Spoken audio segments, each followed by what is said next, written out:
my shopping bags. And hello, happy tax day. You would say that. I would indeed. It's what keeps civilization going, how we all contribute to it. So we are starting, this week is going to be something of a policy grab bag. And as I said last week, if anyone has like a tiny topic in tax that you've been curious about, please let me know. We still have a little bit of space and we're going to get into some weightier stuff on tax credits again next week. So we have a bill S27 that just came to us, was passed out of the Senate, passed out of House Healthcare, and is now joining us. There's a little bit about tax liability in it. And Becky Wasserman from the Treasurer's Office is joining us. Becky, we don't know anything about the bill at all. You're the first person that's talked to us. So you get to frame everything up. Thank you. Sure. Becky Wasserman, Office of the State Treasurer. Thanks for having me today to talk about S27.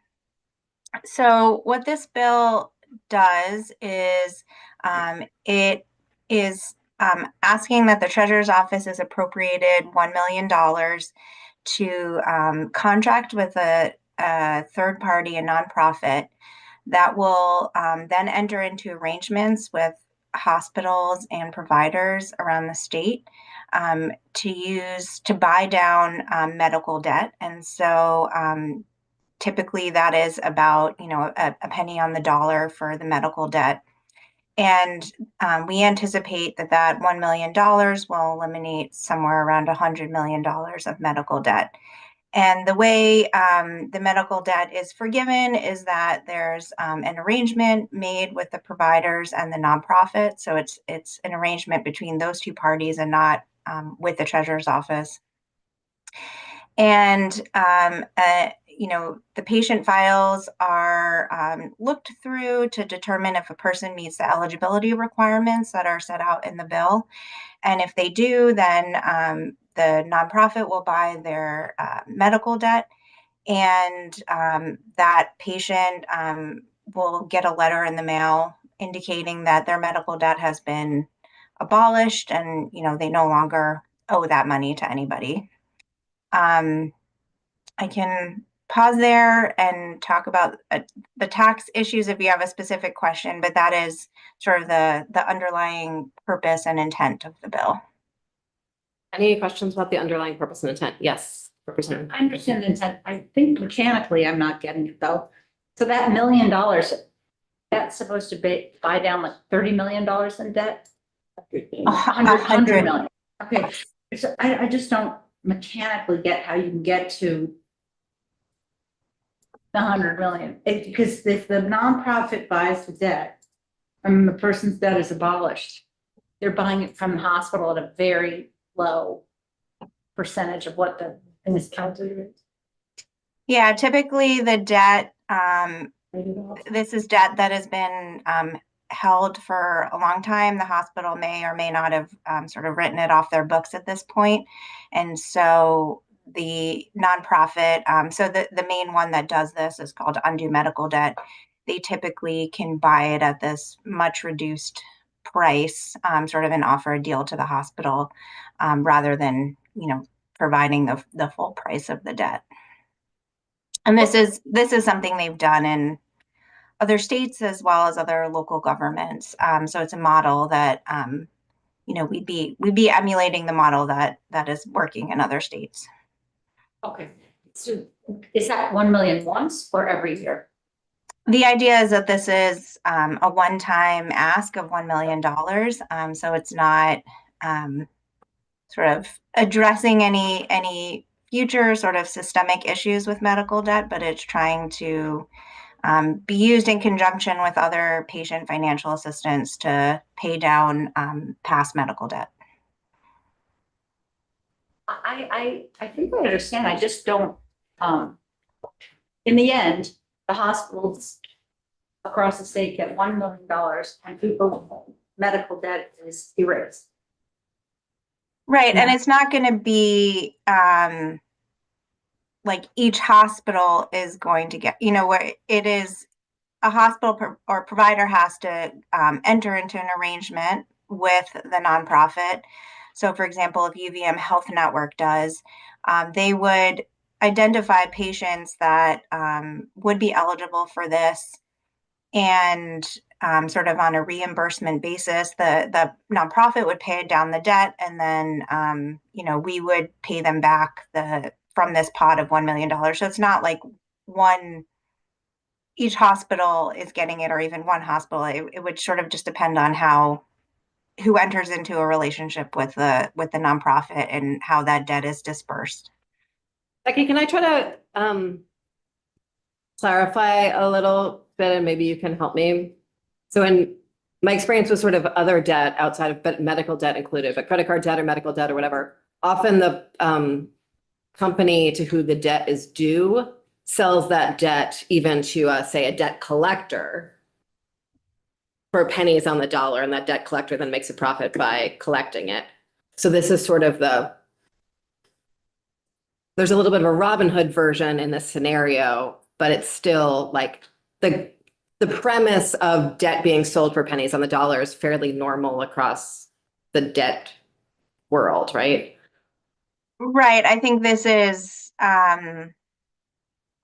so I think there, and you probably want ledge counsel in there to talk about current law on patient financial assistance, but many of the hospitals right now in Vermont don't necessarily sell their medical debt to a debt collector, but sort of generally speaking, this concept of selling debt at pennies on the dollar is a practice that I think when a debt collector purchases debt, they're not expecting that the debtor is not expecting to get the full amount from them.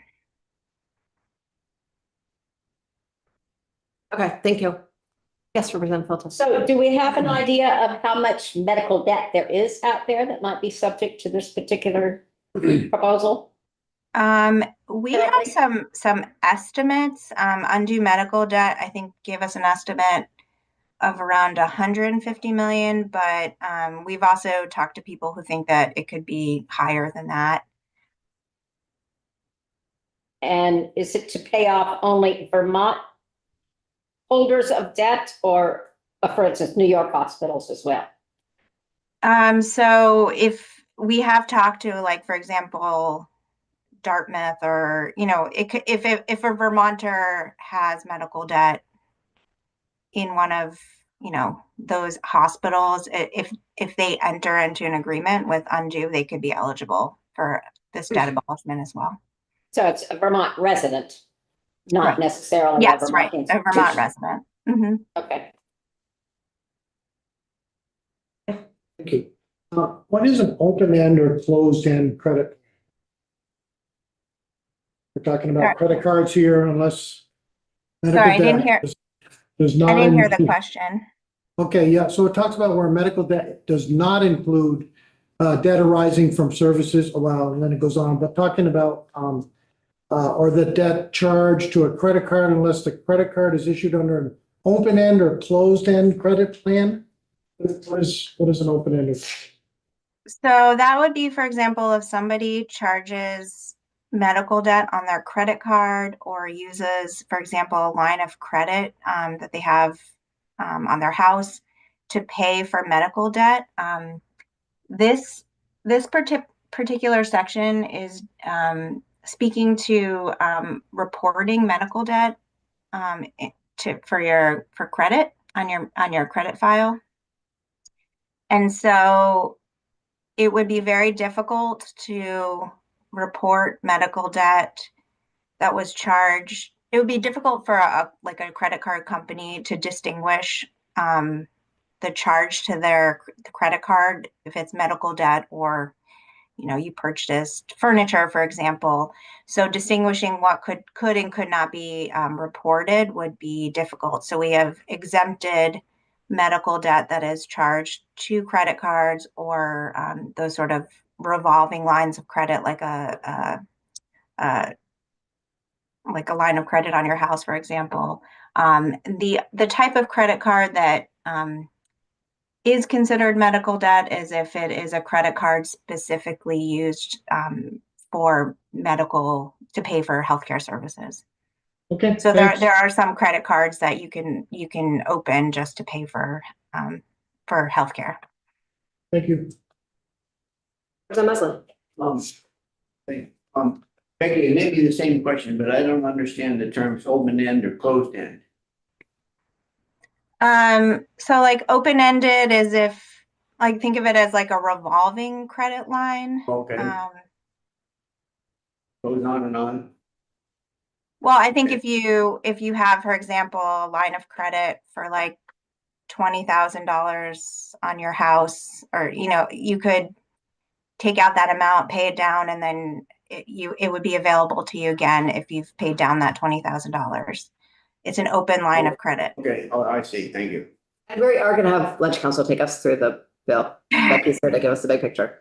So, Becky, the reason that we are all here in this room discussing this today is because there is a line very early on in the bill that says this shall have no tax impact on folks. Right. About that. Sure. So, our understanding is that there's no tax consequences for the consumer that gets their debt abolished. And the reason is that, typically if a debtor directly abolishes debt, you could have tax implications. But because this is going through a nonprofit who's a disinterested party, there are IRS rules that indicate that sort of charitable use of funds to pay off debt would be considered a gift and would not be taxable. So our understanding from Undo and their understanding and how they've done this in other places is that debt is not considered taxable. Thanks. Any other questions for Becky? Thank you very much. Welcome. Rebecca. It seems magical that one could say that something shall not be subject to tax and then it's not. Tell us about it. Hi, Rebecca Smith, Deputy Commissioner, Tax Department. And this bill is really new for me as well. And the little research I've done aligns with what Becky said about this. I think firstly, from our perspective, that S27 lays out that the treasurer will enter into an agreement where there's no tax consequences is pretty definitive. It seems like that'll be a condition of the agreement, so feel comfortable with that. But then, generally we try to steer clear of weighing in on interpreting federal tax law. But that said, our understanding matches Becky's, that a detached and disinterested party, spurred by detached generosity and charitable giving, that would not, that would be a tax-free abolition of that tax versus a situation where someone has a debt and then it's forgiven and it becomes tax for or forgiven income. This is different than that. So, so we agree with the read that there's no tax consequences, but we'll just caveat that by in general, try to steer clear of definitively weighing in on IRS. And so sort of separate from IRS protocol on the state tax, you feel clear. Oh, yeah. You don't need to do anything else to make. Yeah, if it's certainly if it's not taxable at the federal level, it will not flow through to our AGI and, barring the legislature doing something to make it taxable income. No Vermont tax consequences. Right, thank you. Just very mindful of some of what's happened yesterday with efforts by the administration in DC to basically run nonprofit organizations. And I'm wondering if there's additional risk associated with contracting with an external, quote unquote, independent nonprofit, since we're now seeing that they may not be so independent moving forward. Yeah, I'm not aware of the federal matter under discussion right now. There's been a lot, a lot in the tax world to keep up with. So I can't weigh in on that. I think that might be more a question for Becky. Well, okay. And so we don't need, you feel like all of the ribbons are tied on this? Yeah, and I mean, I've been belts and suspenders for sure that it is, as drafted, it's a, contingency of the contract, that it's arranged that way. So feel very comfortable with that. Thank you very much. Great, absolutely. Thank you all so much. Becky, do you have an answer to Rebecca's, Representative Fulcom's question, or would you like her to repeat it? I think I only caught the last part of it about some federal discussion about contracting with nonprofits. So I wasn't sure I heard the whole question. And I don't know, but we are seeing nationally that there is an effort by the federal government to assert control over nonprofits. And I'm wondering if that is a potential risk here, of trying to run it through a nonprofit as opposed to operating it within state government. I mean, presumably this entity is going to have access to sensitive data. And to the extent that it is running up against the IRS or otherwise putting itself in the crosshairs, is that going to be a potential risk to the state? I don't know that there's a risk to the state necessarily. I mean, I think the way this program operates is that it operates through a nonprofit. I don't know that the treasurer's office can speak to whether we could run this program through state government. So our proposal is to run it through the nonprofit. I don't know that I can comment right now on whether I think there are any risks. I will say that the appropriation, in terms of the risk with the appropriation, is that because it's reimbursement based, if, for example, the nonprofit was never able to buy any of the debt, we wouldn't be paying them in advance. So there's no risk to losing the funding that's been set aside for this purpose in that sense. Okay. Thank you, Becky. Just have kind of maybe it's a technical question in regards to where it talks about the 19 million the 20 million going to 19 million. And I lost it right now, but an E1000, is that just a line item from the budget? And I guess why is it in this bill? It's the, Oh, sorry, go ahead. Representative Feltes, do you want to answer that? Well, I presume that's the 22 budget, that the 20 million was in there and where it's being reduced. It was set aside and I guess never used because it's the same 20 million we've been talking about in this year's budget, that they would take $1 million from that 20. Okay, just curious as to why it's in this particular bill. Because it shows where the money's coming from. Okay, all right. Yeah, so, but again, that section E1000 is in the budget, and that's what it'll show in the budget. Back in the 23 budget. And we can, Nolan will join us shortly, so we can ask him that too.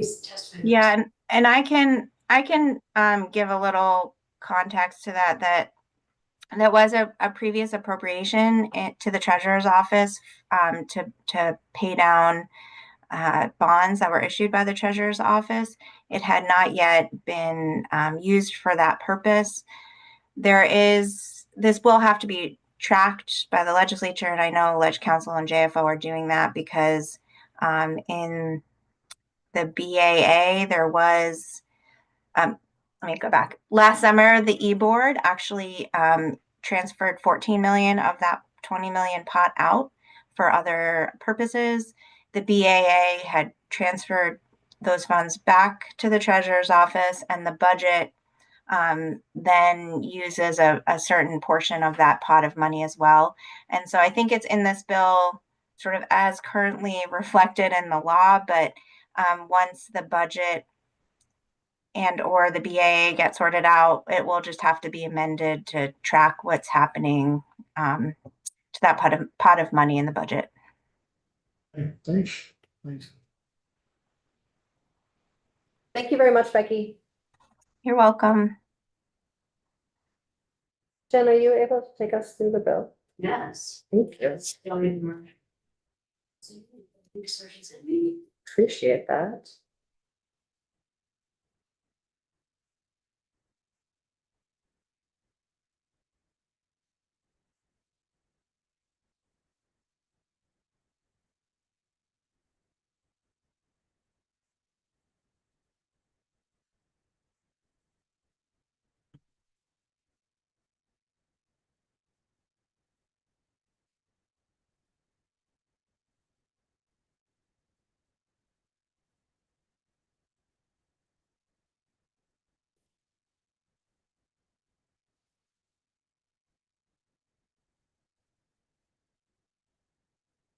think we're there.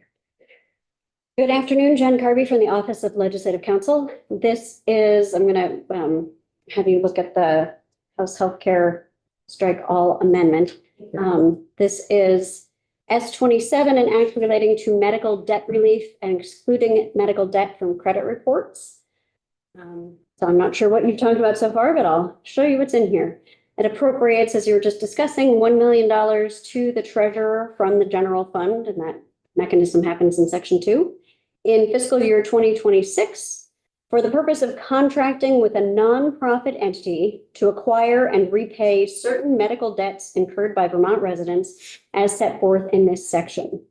It requires the treasurer to ensure that the agency with which the treasurer contracts will do a few things. Will purchase the medical debt of eligible debtors from healthcare providers at fair market value, will abolish the debt with no cost or tax consequences for the debtor, will coordinate with the healthcare provider or collections agency to ensure that any adverse information resulting from the medical debt is removed from the debtor's consumer credit report following the contractor's purchase and abolition of the debt, and notify each individual whose medical debt was abolished under this section of a few things. Notify them of the amount of their debt that was abolished and the name of the healthcare provider or providers from whom the entity purchased the individual's debt, so which debt was forgiven. The estimated percentage of the federal poverty level that corresponds to the individual's household income. And that is because they're going to provide them information, notify them that financial assistance policies are available at all Vermont hospitals in accordance with existing statute, including the following minimum discounts. So all hospitals and actually ambulatory surgical centers as well have to provide a minimum 100% discount for individuals with household income at or below 250% of the federal poverty level, and at least a 40% discount for individuals with household income between 250 and 400% of the federal poverty level. Then in order to be eligible for repayment of medical debt under this section, the following conditions must be met. The debtor shall be a Vermont resident who either has a household income that is at or below 400% of the federal poverty level for the applicable household size, or who owes medical debt in an amount that is 5% or more of the debtor's household income, and the debtor's patient account still maintains an outstanding balance even after the healthcare provider has completed its routine efforts to collect the amounts due. So $1 million for the treasurer's office to contract with a nonprofit entity that purchases medical debt at fair market value and cancels, repays and cancels out the debt with the provider.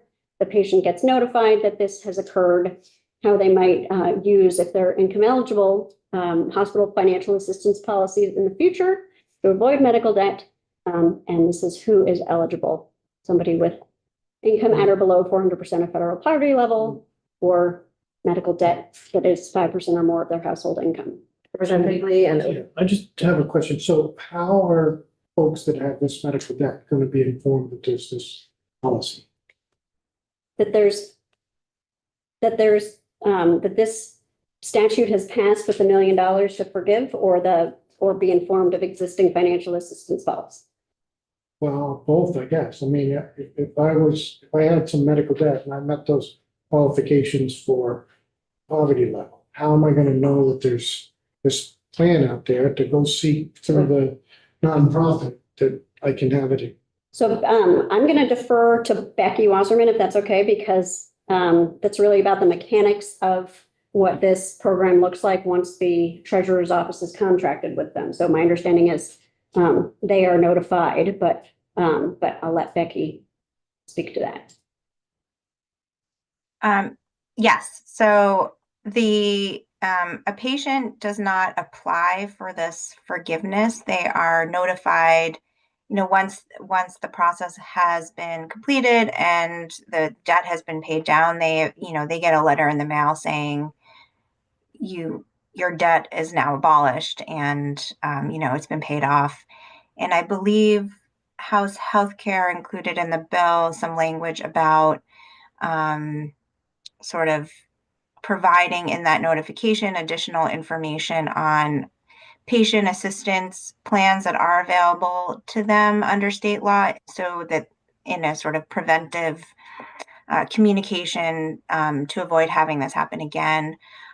We also our plan is to send out these notifications to patients with both the treasurer's office and the undue medical debt jointly, so that a patient knows that they're getting this sort of from the state government, and it's something legitimate and credible that they can rely on. I guess, Madam Chair, if I can, I still don't understand. So my understanding, if it's not the patient, they're gonna get this notice that your debt's,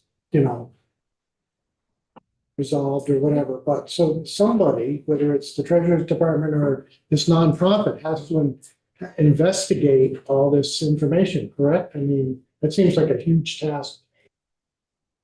How In terms of determining if they meet the eligibility requirements? No, in terms of even the debt somebody has incurred. How are they gonna? Oh, so that's part of the contract between the nonprofit and the provider, that so they contract to send over the patient files of individuals who owe medical debt to that provider. And then the nonprofit will determine if they meet the financial income eligibility requirements. And that's essentially what their role is in this, is doing that administrative aspect of determining which patients from that particular hospital or provider are eligible to receive that debt. So it's not the treasurer's office that will be doing it, it will be the nonprofit. There's just one last question. So there must be a fee for that, is there not, to the nonprofit? Is there any determination as to what that might be? Yes, there is an administrative fee that goes along with it. I don't want to misstate what that is right now. I can look that up and get back to you in just a moment. Thank you. Yeah, Yeah, so that'd be- maybe while I'm walking through the rest of the bill. Okay. Odie, do you still have a question? I had that question also. The other question I had is, can a hospital simply erase medical debt without going through any of this? Yes, and they do a lot. I think that's often part of their charity care.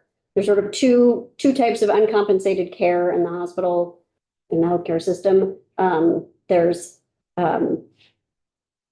charity care, which is where the provider essentially writes off, does not try to collect or does not make diligent efforts to collect. And then there's bad debt, which is debt that is owed but has not been repaid. So yes, they can and do. And in fact, these patient financial assistance policies to some extent require the minimum amount of charity care that will be provided.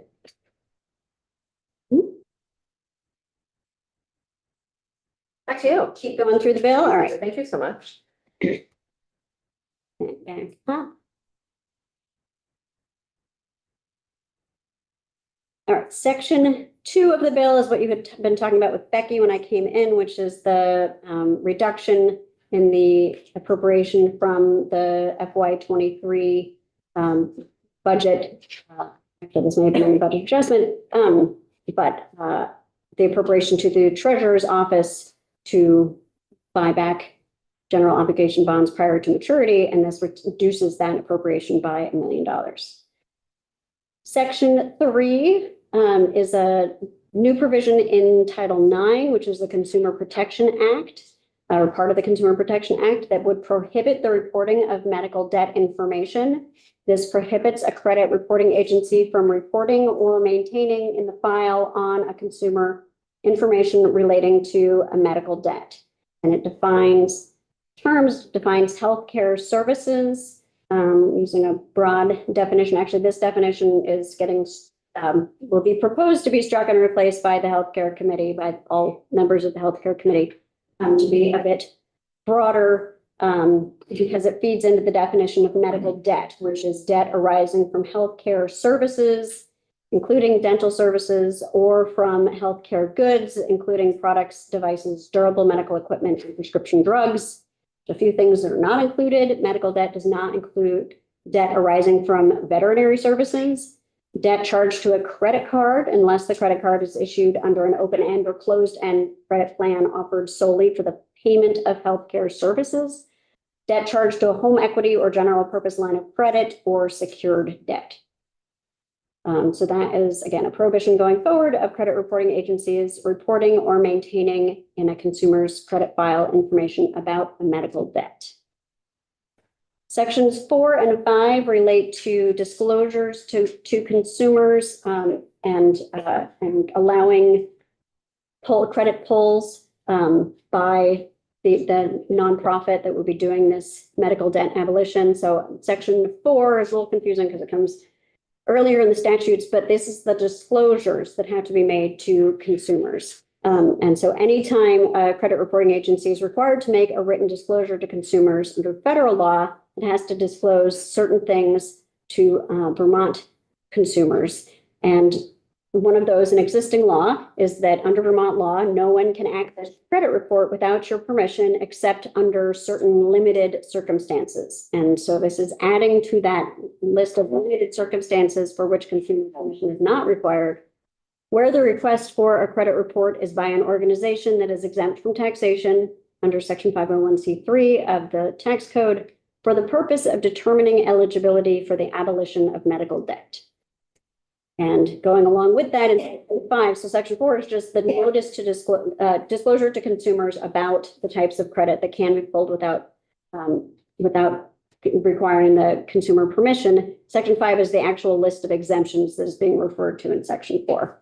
And again, this says the provisions of section 2480, which is the 2480E, which is the nobody can pull your credit report without your permission, did not apply to an organization that is exempt from taxation under section 501c3 of the IRS code when determining eligibility for the abolition of medical debt, provided, however, that this exemption from the provisions of section 2480E does not apply to a tax-exempt organization that is a large healthcare facility as defined in Title 18. And this is, it's referring to that same subchapter where the patient financial assistance policies are, but a large healthcare facility is a hospital, an outpatient clinic associated with a hospital, and an ambulatory surgical center.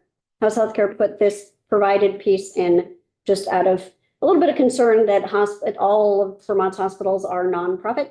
And so they didn't want this to be viewed in any way as a sort of an end run around the prohibition on hospitals otherwise pulling people's credit reports without their permission. So that's what that language does. Section 6 actually is that subchapter where 9481 and 9482 are located. And here we are adding to the name of the subchapter currently patient financial assistance. This adds and medical debt. And this is a prohibition on not just the sale, but also reporting of medical debt. Under existing law, no large healthcare facility is allowed to sell its medical debt. This adds except as provided in subdivision 2. And subdivision 2 says the large healthcare facility may sell or otherwise transfer its medical debt to this nonprofit entity, nonprofit organization for the specific purpose of the tax-exempt organization abolishing the medical debt of one or more patients by cancellation of the indebtedness. And then it adds a new provision: no large healthcare facility or medical debt collector shall report or otherwise furnish any portion of a medical debt to a credit reporting agency. So that goes along with the credit reporting agencies not including medical debt on the credit reports. And then it would take effect on July 1st. Any other questions for Jen? President Bodie? No. Where is do we know which nonprofit is going to get this? Is there going to be an RFP or? That's a good question for Becky. Yes, I would defer to Becky. There's a good sense of who it will be. Yeah, so there's really one nonprofit called Undue Medical Debt that has been the one that is doing these agreements with state and local governments. Where are they located?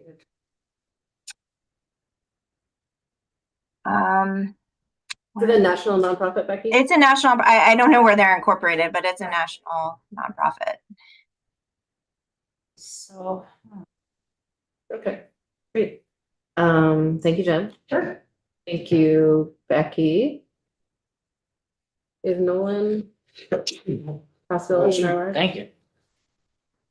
We may still be doing this. Okay, Just tell them. great. That's great. Thank you. Yeah. One of the, Yeah. going back to the very beginning, it talks about, the treasurer shall ensure that the entity with which it contracts under this section will purchase medical debt of eligible debtors from healthcare providers at fair market value. Wouldn't it be at a reduced value? Why is it considered fair market? Because they're not giving them fair market value. I believe they are for the medical debt. Medical debt is not worth, medical debt on the open market is not worth a lot. So in fact, you may be able to articulate better than I can, but I think it's like a penny on the dollar is approximately the fair market value of medical debt, Okay, that answers it, I guess. at least has been from the work that this organization has done. Yeah, that's correct. My understanding is that the fair market value, based on our discussions with Undo, is based on like a non-negotiable standard pricing model. If an account is younger, like 1 to 2 years old, they have a higher price than an older account. Those that are 6 or 7 years of age. The debt that we're talking about here is considered sort of terminal bad debt that is a bit older, and so the sort of penny on the dollar amount that we're using right now is what we understand the fair market value to be for this type of debt.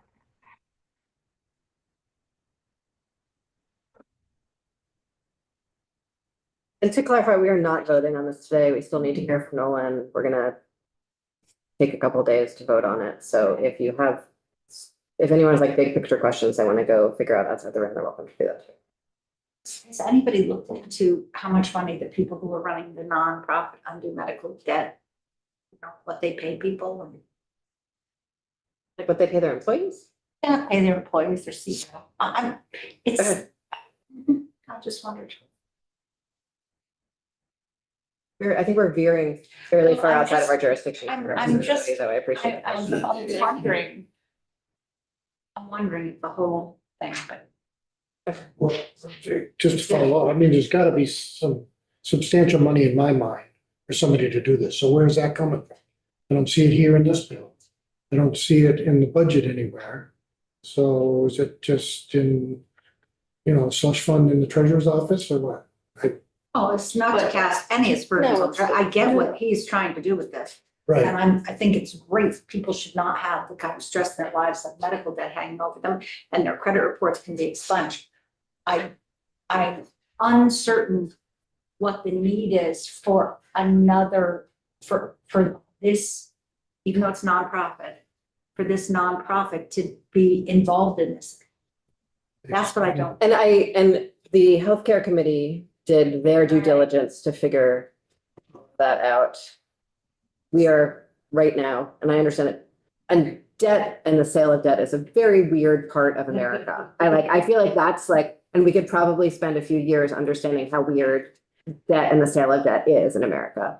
Basically, for But our purposes. For our I purposes, understand we're not gonna treat a taxable as a taxable, yes. income taxable event. The idea that the debt's forgiven because it's kind of an arm's length transaction. Yes. It's not someone close to the person forgiving debt. So Great, thank you. that's our problem. That's our issue.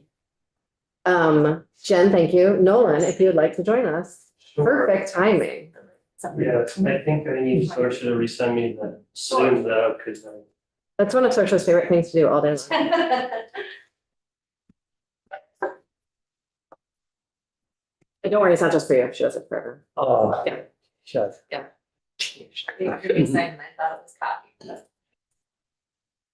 I think I broke my record for shortest testimony 2 weeks ago in here.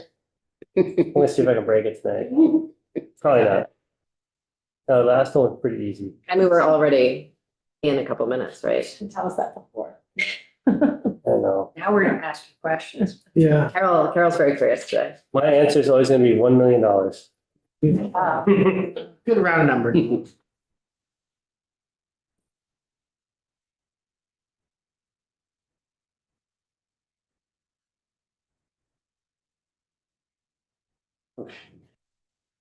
We'll zoom in the other place.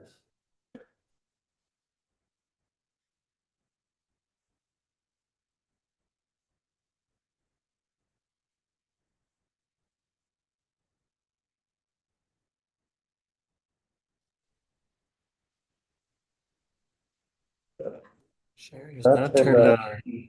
Looks like Fixed. Got it. Fixed. All right.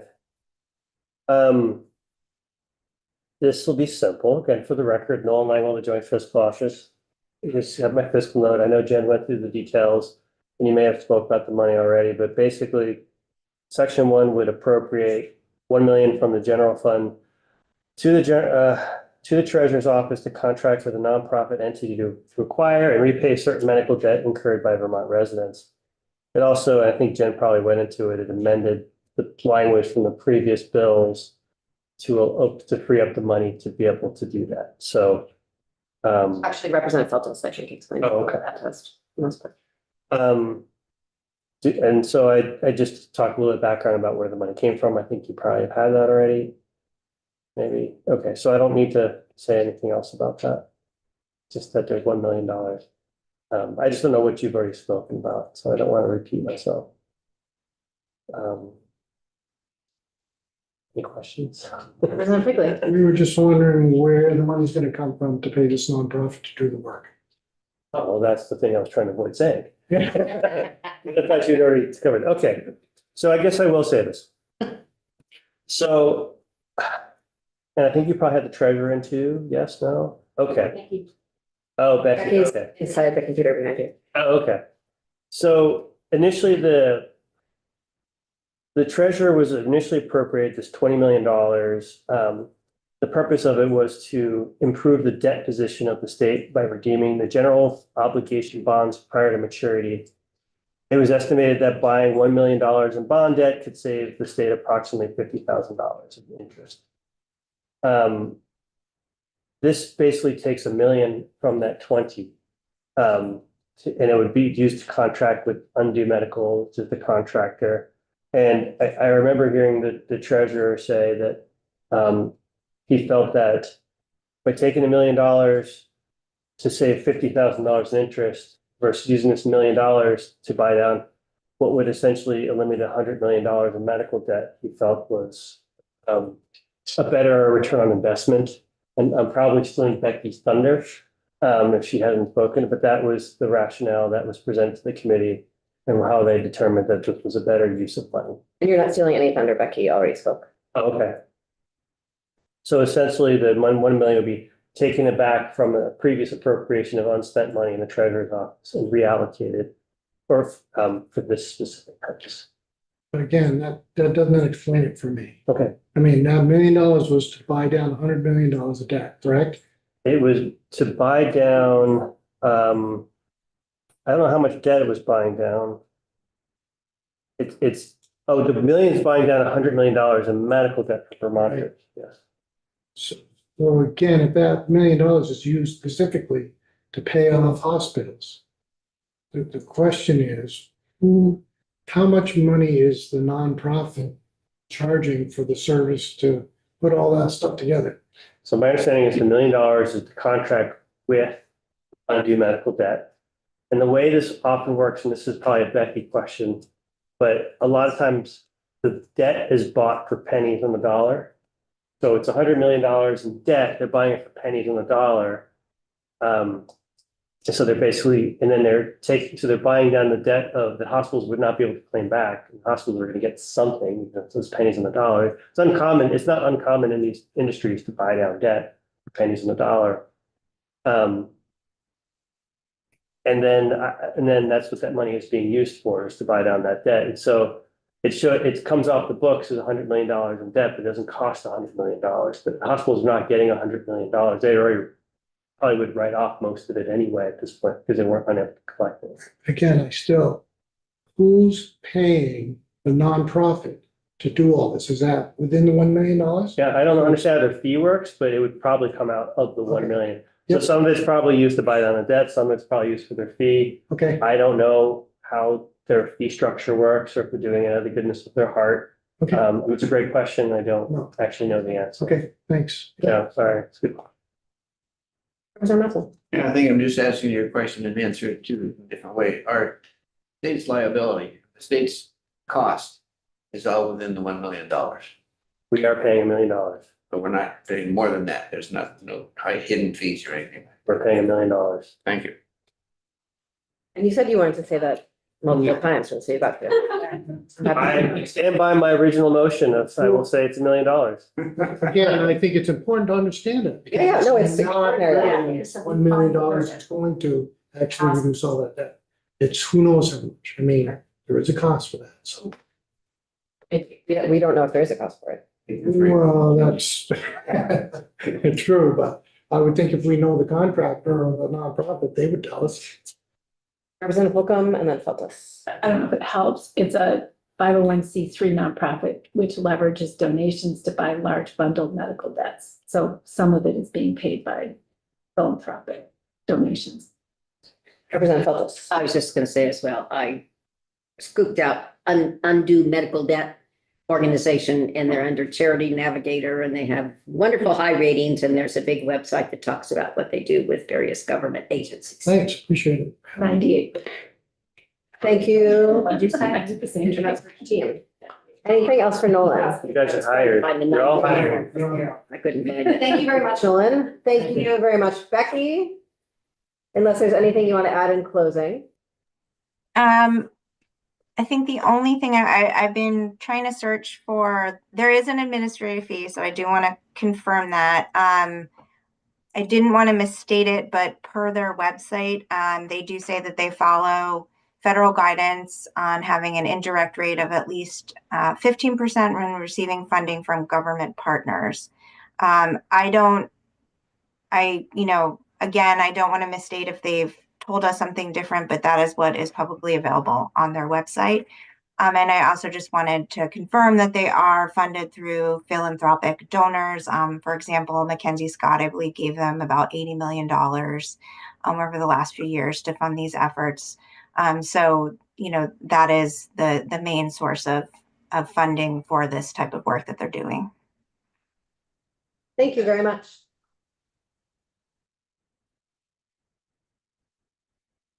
Okay, folks, we are shifting gears. We will pick this up again tomorrow or the next day. So let me know if anything comes up for you.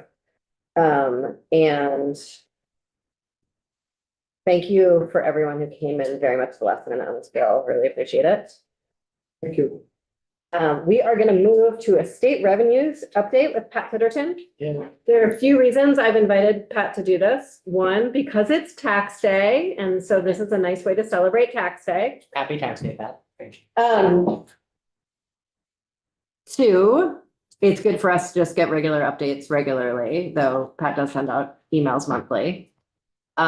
Three, Jim, can you please move your eggs away from the microphone?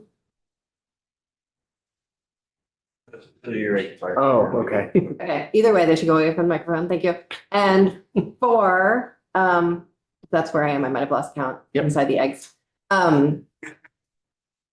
Big federal stuff on the horizon, lots of impacts to state revenues. Pat's gonna paint a picture of all that for us.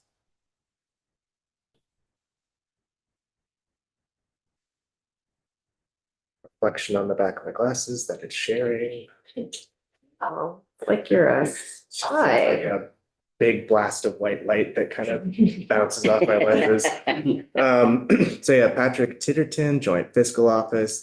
Sounds like you were all in a very microscopic conversation when I came in. So we're gonna come way out and do much bigger picture stuff, I think. So yeah, as the chair mentioned, I'm gonna just sort of tell you where we're at through March. With the three major funds. And then we'll kind of pivot and sort of look at what are some things happening right now that may be portending things to come. And things that are happening right now that could have immediate impacts, you know?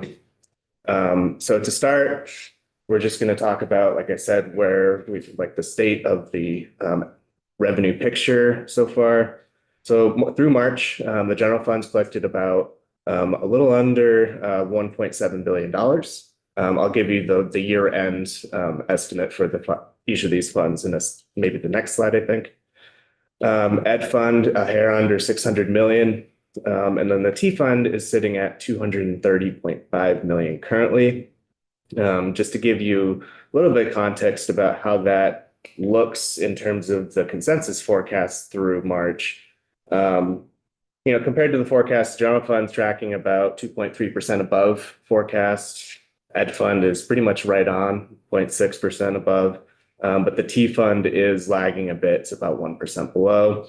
You know, in dollar terms, they're very different size funds, obviously. So 2.3% in the general fund is almost $40 million. And, you know, happy tax day for all of those who celebrate. This is going to be a really critical next few days with the filing deadline being today. So that's where we are right now is kind of like every single year, sort of the make or break on where we end up on year-end revenue forecasts. And yeah, like I said, so slightly above, slightly below in the Ed fund and in the T fund. And just to sort of, you know, take a step back and think about what things looked like in July when Tom and Jeff sent out or, you know, published their consensus forecast. General fund was about 2.3 billion. Since then, slight upgrade by about $62 million for that fund. And that's just comparing the July 24 forecast to the January update. Ed fund also got a very, well, actually the Ed fund was the one that got a slight downgrade. You know, some of that from Tom and Jeff's downgrading use. And then again, the T fund was mostly level, about $3 million change in their forecast from July to January. And so what I want to show you here is this is how we're tracking through the first 3 months of 2025. Really, we're through the 9th month of the fiscal year, as you can tell from your chart in the back there. But, you know, pretty consistently, we've been coming in on a monthly basis, just a little bit above. So that's how we've sort of accumulated that, you know, $37.5 million above forecast. And you can see here that this April bar, that blue bar, which is the target, that's a pretty big jump. And a lot of that's coming from the fact that people are paying and filing and paying their taxes right now. But yeah, to the end of the year, you know, the revenue sources will be contributing ideally a little over $2.3 billion into the general fund. And I just, you know, for reference, wanted to sort of list out what the general fund is comprised of. I know you all know a lot of this already. Personal income tax, corporate, a little over 2/3 of the meals and rooms tax, healthcare revenues, and then there's a bunch of other sort of miscellaneous ones. And we looked at some of the personal income tax stats a month or two ago. I forget how long ago it was, but you know, that's over half of the general fund is just from that one source. And if you combine that with corporate income taxes, you know, you're looking at 2/3 of the general fund coming from these two very important income-based taxes in Vermont. Couple of highlights through the month of March, just to sort of show you how some of those components are looking. So personal income taxes through March, just in that particular month, were $1 million over the monthly forecast, which is about 1.7%. So, you know, in line with the 2.3 you saw overall through the year. And then, yeah, for the year, you know, for 37.5 million over, half of that overage for the year is coming from the personal income tax. We're $18.1 million over the forecast year to date. Corporate revenue was a little bit above target in dollar terms, but, you know, because it's a smaller tax type, $2.5 million is almost 7% over the monthly target. And then, yeah, for the year, that actually accounts for most of the overage in corporate income, which is 3.3 Estate tax, kind of here for reference. We had a really big January. I'm not sure if it was one or a couple or a few individuals who passed and, passed on their estates, but, And likely passed a couple of years ago even, not necessarily. yeah, absolutely. Maybe it just got reconciled. And I'm asking because someone saw just sort of your monthly update email and was started looking through the obituaries. I think it was probably a little while ago. We're not gonna figure out when this last date is, and in fact, that's confidential information. Right. Yes. Yeah, I mean, it'd be kind of like finding a needle in a haystack probably, because you don't know how far back you have to go. But yeah, we had a big slug of money that came in January. So shifting to the ed fund, we saw it's about 2.5, I think was the figure that it's above forecast so far. Again, it's large, and this is just non-property tax collections. But a couple of categories are above, a couple are a little below, but overall, the non-property revenue in that fund is coming in largely around target. But that is with the context, which we saw in an earlier slide, that the consensus forecast from July to January did downgrade the non-property revenue forecast for the fund overall. So it is coming in a little above, but it's at a slightly lower level than what was in the July forecast. And it's a lot of dates to kind of cross-reference, but if anything needs to be articulated more clearly, let me know. Yeah, sorry. Yeah. Yes, Representative Muslim. Slide back, you talked about the higher ed budget investment trust. For those of us who have forgotten, could you just give us a one sentence summary what that is? You know what? I've got a link here that we can follow that goes to the treasurer's report. I'm not, Get through your basic slide set. yeah, we can, do you want to come back and revisit it? Yes, please. Okay. Thank you. I don't want to say anything wrong about it, is why I'm a little hesitant to jump out with an answer. But I guess just mechanically, one thing I can explain is every year, Tom and Jeff come out with their July forecast, and in that forecast, they have an estimate for the estate tax. If collections for the estate tax reach 125% of what their estimate is, the amount above 125% of the estimate then accrues to the higher ed special fund. So we're at a point, and this doesn't happen very often. I think in the last 20 years, it's maybe happened 5-ish times. But that trigger doesn't, it doesn't get applied every year. But this is a situation where 28.9% of the revenues collected for this particular tax type are going to go to the general fund, whereas there's about 14.3 that under statute would be allocated to that fund. Yes. And I assume that carryover to the higher ed endowment is a statute, or is it just like current practice? Yeah, I mean, it's written in statute. I have the statutory reference here. If you want to get a little bit more information on that. I mean, it is in statute, like the PTT allocations are in statute, right? It's kind of a running thing that they kind of get not withstood almost every single year. But, it is in statute, right? So back to the ed fund composition. So sales tax, about a quarter of meals and rooms, but it does get 100% of that new short-term rental tax. That does not, the breakouts don't apply to that short-term rental tax, which is 3%. And then purchase and use, it gets about a third of that. So, we can see here from some of the percentages that, almost 80% of non-property tax revenue in the ed fund is coming from sales and use. And then lottery, investment, property tax revenue, property tax revenue, by far the biggest contributor to the fund, right? But just in the rest of those ones I have listed, they're contributing much smaller amounts. So again, just to look at a little summary, sales and use tax, pretty much right on the dot in March. For the year, it's a little bit above forecast, but again, that is a category that Tom and Jeff downgraded from July to January forecast. But for the year right now, it's sitting at about 1% above estimate.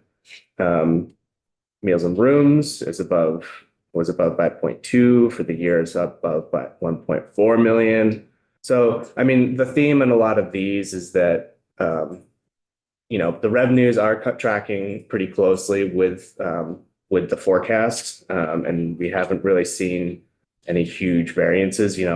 It can be a little tricky to, like, for example, if you look at the lottery revenue number, it can be a little tricky to look at the monthly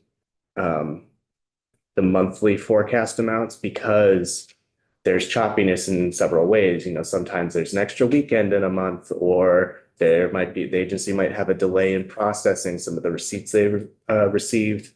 And you see a big hit in some tax type in one month, but you get it all back the next month, which is actually something we'll see in a slide or two in the transportation fund, something that we think is likely to happen.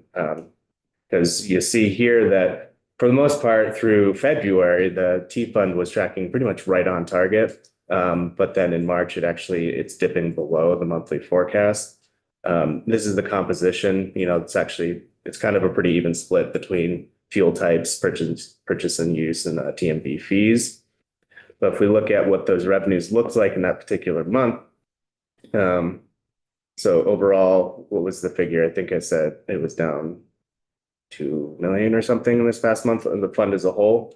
We can see a couple of these, or in particular the DMV fees, that was 14.1% below target, equating to about $1.8 million or negative 2.4% for the year.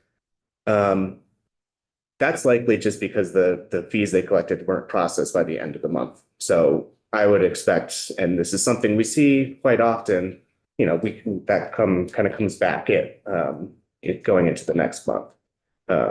So it is interesting to look at the monthly results, but at the same time, they can be a little choppy. And a lot of times it really just comes down to timing. And so that's sort of where we are with the three major funds and how collections have looked so far. This next section is going to be sort of some, I guess a lot of things you've probably seen in the news recently with the state of certain markets and what's going on. But before I launch into that, was there anything on the revenue collection so far that people are curious about?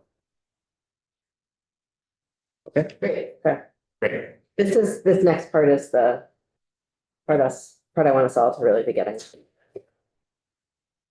Scared heads around. So Scared head. Your head's going up. I'm scared yet. So, when I was asked to talk about some of these things, I just started to try and make a list of sort of broad buckets of things that have really been popping up in the news a lot and how they sort of maybe directly or indirectly could be affecting state revenue. Some of them are, what in economics are called sort of soft data points. They might suggest something is occurring. But some of them are very concrete and real. Like you'll see the first thing I have listed here is tariffs. Those are very concrete and real. Consumer confidence, that's probably an example of a soft data point or a leading indicator. Credit markets, tourism, those are some other things that have sort of very concrete implications, although the explanation of why they have implications isn't always super straightforward. Because there's always, with all these things, there's knock-on effects, and there's lag times where you wait for certain problems to work their way through the system. And so the first section here, I just want to talk about a little bit about tariffs. And here, I just went and pulled a bunch of clippings from various news organizations from the past couple months. I think one of the big sort of overarching things that are a problem with this is not just that this does impose additional costs on suppliers who have to pay the tariff and maybe pass that along to consumers, but also it's creating a lot of uncertainty because you'll notice I deliberately paired some of these headlines because looking at these two particular ones on the left here, Trump says 25% tariffs on Mexican and Canadian imports will start Tuesday with no room for delay. And then later, delays course, changes course and postpones them. It's sort of been a bit of a pattern where these large tariffs are introduced or announced only for postponements or delays or carve-outs to be announced. And one thing that does is that it does create some uncertainty in the business community for, how should we react or operate, change course, maintain certain levels. So it creates a problem of planning, which is really important for corporate operations for people. So it's got the piece on the consumer side and the piece on the business community side. So just real quick, tariffs are a tax imposed on imported goods or services. Most recently, the federal government has imposed near universal 10% tariffs on trading partners. There are a few carve-outs currently for pharmaceuticals, oils, semiconductors, some electronic devices. But I think yesterday I was reading another headline or another article saying that the carve-out for pharmaceuticals may be subject to change soon. So again, that's another sort of planning difficulty that some corporations have. And one really important thing I want you all to remember when thinking about goods and services is it's not just the finished products that the tariffs are applicable to. It also applies to inputs. So the things that a domestic manufacturer may have to import because it's not available on the US market, sort of domestically made. And there are some, 10% universal tariffs. There are some more product specific tariffs that have been announced and implemented. For example, there's 25% one on imported cars, which also includes their components. So a tariff increases the cost for a business to import goods. When it becomes more expensive for a business to do so, one thing that they will typically do is pass in whole or in part some of that additional cost onto what their sale price or whoever's purchasing those products from them on the domestic market after importation. And the reason why this can, sort of spiral a little quickly is that global supply chains are really complex. In the vehicle manufacturing industry in the US, there are vehicles and their components that cross the borders with Canada, Mexico, and the US, a dozen times because they do one part of the process at a plant in Winnipeg and another part in Youngstown, Ohio, and then I'm just listening. No, it's good. I love it. Insult to you and me. Exactly. So at each time it crosses one of those borders into the US, it gets tariffed again. The value of it is tariffed again. So it can go through several iterations where the 25% tariff is levied on the value of wherever in the process of manufacture that vehicle is. So Boeing is another example of a really complex supply chain. They've got 20,000 suppliers in over 65 countries. I was looking at a little diagram, and apparently the fuselage, so sort of the main body of the plane, part of it's manufactured in the US. So this is segments of it. The nose is built in the US, the front middle part's built in Korea, the back middle part's built in Japan, and then all the way the tail is built in I forget where it was. Maybe it was Mexico or something like that. So so all those components are crossing the border, all kinds of borders multiple times. Just for some kind of a sense of scale, the US imported $4.2 trillion worth of goods and services in 2024. So it's a lot. And so a little more sort of context on where we are right now. On April 2nd, the feds announced tariffs on trading partners that range between 10 and 60%. I think the high water mark was maybe Vietnam, and they were around 56% or something like that.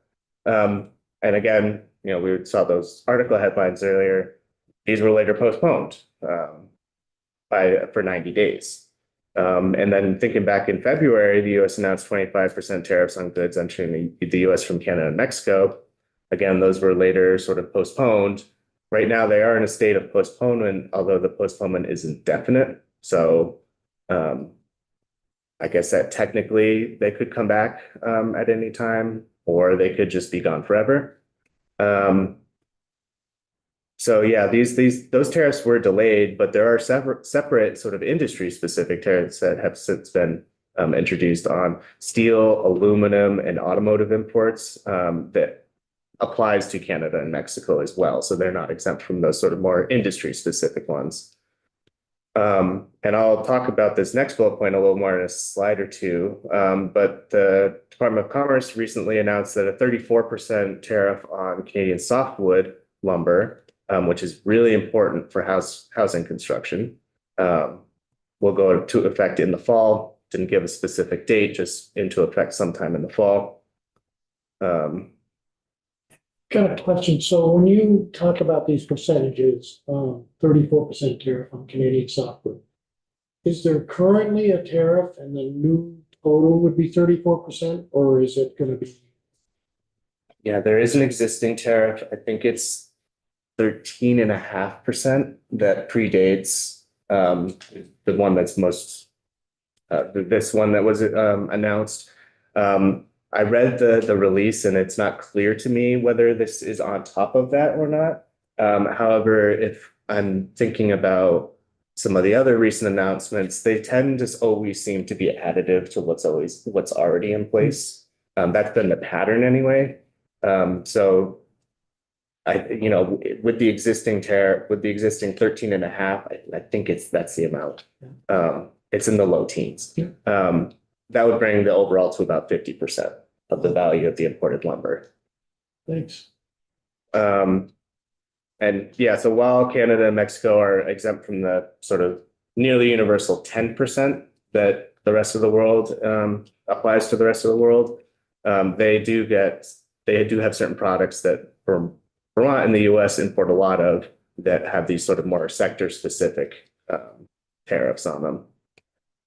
Yeah, so Canada is a really important trading partner for Vermont in particular. So softwood lumber, Canada supplies 30% of the US softwood lumber used in framing homes. Canada also supplies a large percentage of drywall, which is made from gypsum that's imported into the US. And then steel and aluminum, we don't sort of import a lot of it like in terms of quantity, but we do rely on a lot of things that contain steel and aluminum that are really important for construction, like nails, beams, fasteners. So, and another thing that it's not just used for framing the softwood, it also oftentimes will go into cabinets, window framing, that sort of stuff.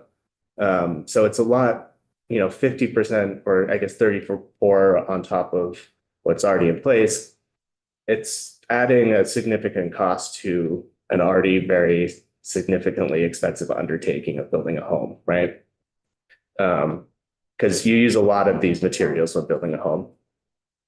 And so just sort of thinking, well, what does that really mean if, building a home becomes more expensive and kind of bringing us back to state revenues? By making it more expensive, you could be hindering development of new housing, which could have a negative impact on sort of the sticks and bricks component of the grand list growth that Tom and Jeff look at each year. So yeah, I mean, without building new homes, that's a negative pressure on the grand list value. Less development could mean increases of new and existing homes, which, the value of the home goes up means that you're going to trigger higher property transfer tax amounts. But if you're increasing the price, how many buyers are there still there? So, if people are buying the same amount of houses at the more inflated prices, that's actually an area where you could see revenues increase through the PTT. But like I said, if the per transaction cost increases, that increase could be offset by decreased number of transactions overall. So kind of working both with and against you there. And so, I talked about building homes, but, Vermont and, the rest of the country import a lot of just basic consumer goods. Some of them are taxed by the state. Some of them are not, like, you go to the grocery store, the avocado you're getting is probably coming from out of the US. And the state doesn't tax it, but again, that's an increased cost for consumers. But where I kind of want to go with all this is basically talk about elasticity, because not all goods, consumers don't treat all goods the same.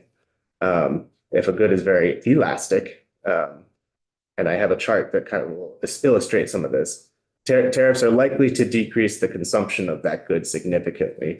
So the increased price will have an outsized reaction of reduced consumption because, maybe it's a luxury good or just sort of fun discretionary spending that someone does that once the price reaches a certain level, they react very strongly to it and consume a lot less of it. On the other hand, if a good's inelastic, the good example of this might be like toothpaste. I would hope and presume that an increase in the price of a tube of toothpaste wouldn't reduce your consumption of that product. But it might, I could definitely see buying cheaper toothpaste. Absolutely, yes. Go to baking soda. My dad always did that, and it was just really could not. What with the fluoride? Right, so that's not a reduction in consumption for me, but it's a reduction in consumption in the eyes of the sales tax revenue, right? Yeah, assuming that the price you're paying for that tube. Indeed, it is a substitution effect. Yeah, so you are, the price of that tube may have also gone up as well, right? Just because it's cheaper doesn't mean it's cheaper relative to what it would have been without the tariffs, right? So, really kind of, maybe toothpaste wasn't the perfect example, but, sort of what I want to highlight is just the reaction is not uniform across product. And so a lot of things that Vermont does exempt from tax, the sales tax, for example, like groceries, those are fairly inelastic goods because you kind of need food. You might buy the cheaper, more brand name options instead, but even those are likely to be seeing price increases as if they're imported goods. And then, so a lot of like the more discretionary spending things are what the state does tax, like handbags, like a luxury good. That's likely to be imported. So because a lot of the products that the state taxes are, for all intents and purposes, more likely to be those more elastic goods, you can probably expect that consumer reaction will be a little bit stronger to those. So the taxes like the sales tax and purchase and use tax, they're ad valorem, so it's a percent based on the value of the product. When the value of that product goes up, the revenue goes up. But it's just counterbalancing with that with what is the response in terms of the amount of consumption. So I pulled this right out of an Econ 101 textbook. Wow. And God, you really did. And I just wanted to use this to sort of illustrate visually how being either elastic or inelastic, in theory, changes responses. So starting right here in the middle, it's a neutral demand. So basically, price or consumption drops at the same rate that price increases. So you can see here, I move my cursor over, this movement in price is the same size in this movement of market output. And so here what's being illustrated is this S to S1, that's representing an increase in cost of production. In this scenario, it's the tariff. And when we look at a elastic good, you'll see that when we have this chain, it's a flatter curve, right? A flatter demand curve. And when we have that increase in the supply curve, you'll see that a smaller price change results in a much bigger change in quantity consumed. And the exact inverse is true for a good that's inelastic. So This is really just to, again, highlight the point that a lot of the goods that Vermont taxes are typically more elastic goods because, again, I'll come back to groceries. That's sort of viewed as a basic necessity for people. You need it no matter how much it costs, really. And so, yeah, just something built into the tax code that sort of helps people with that. So yeah, tariffs could directly affect Vermont taxes, including the sales tax and purchase use tax, as increased prices reduce consumer behavior. There's also, and so those are sort of more direct impacts that I'm sort of thinking about. There are some tax types that have indirect effects from tariffs. If you think about the personal income tax and corporate income tax, some of this actually comes back to what I was first starting to talk about when we started this section, with the uncertainty of planning that a lot of corporations have. Tariffs can cause uncertainty for companies. They have already led to production pauses in certain factories in the US. There have been some in the news layoffs that have been announced from certain, I've mostly looked at sort of car manufacturing announcements. And so that's sort of twofold. You're witnessing sort of a decreased production, which decreases profitability of these corporations, which then, so the knock-on effect reduces sort of their tax liability down the road. In addition to that, what about people who are laid off? They've lost their job, they're not working. That's a reduction in their income.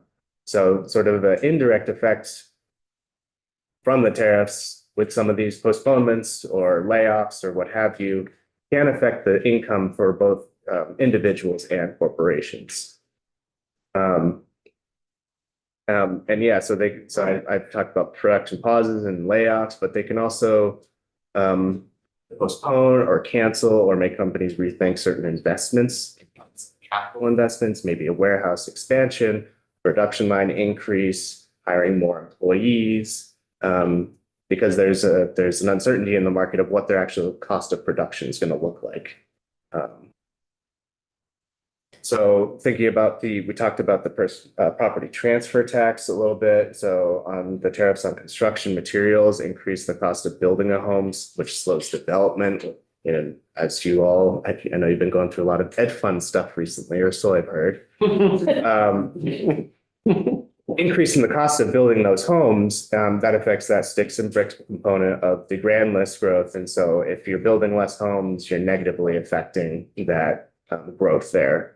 And then, yeah, meals and rooms tax, a lot of food items are imported, especially if there's some specialty items. But coming back up to what I was talking about, the personal income and corporate income and sort of the effects on people's income and corporations' income that can have.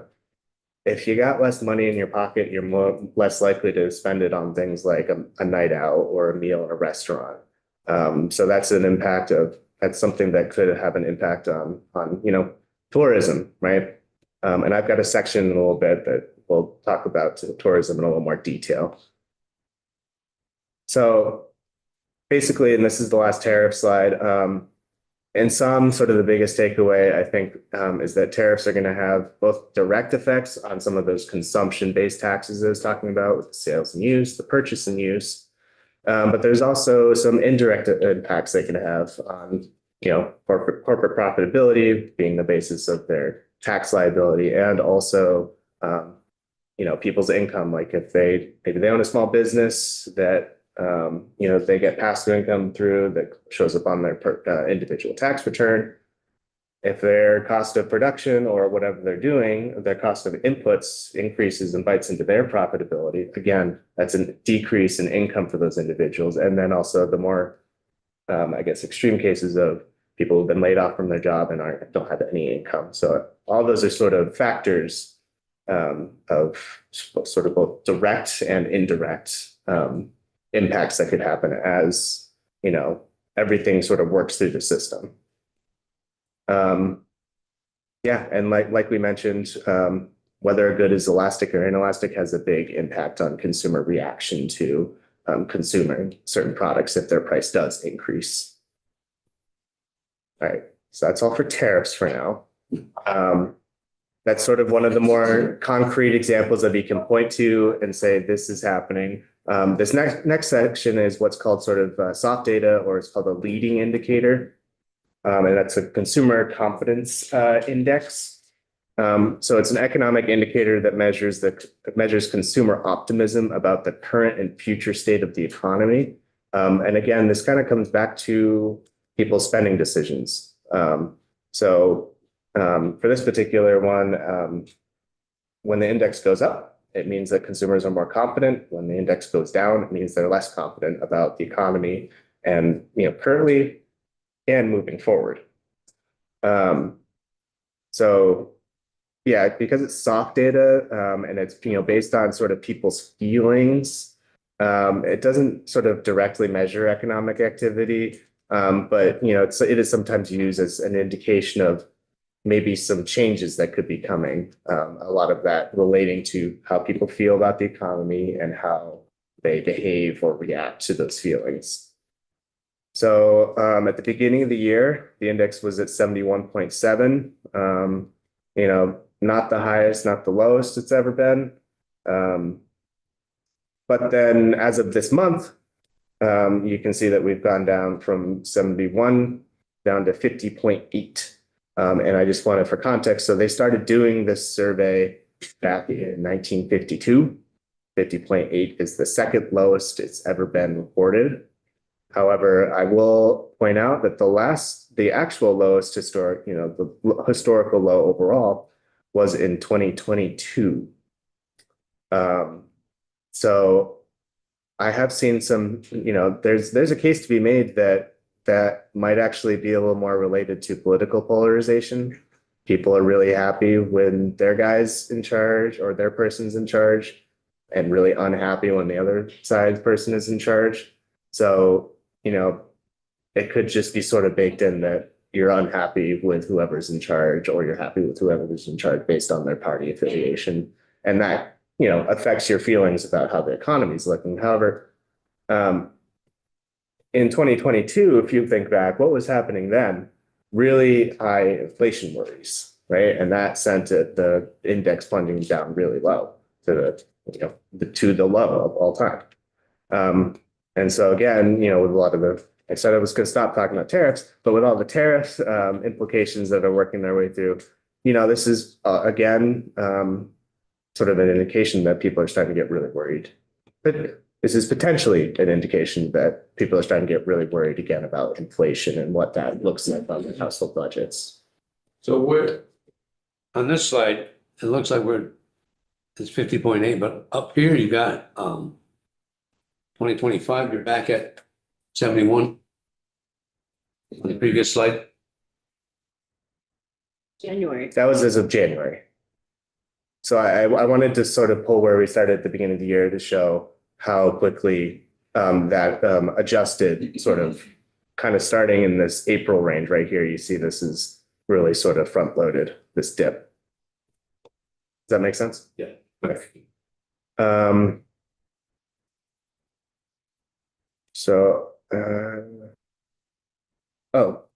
know where I was going with this. So when people are really worried about inflation and they're thinking about their household budgets, they might not make that sort of discretionary purchase of, a new TV or something they don't really need, because they're worried about inflation's going up, worried about the economy. What if my job's at risk and I need to sort of be a little more spendthrift, I guess, if you will.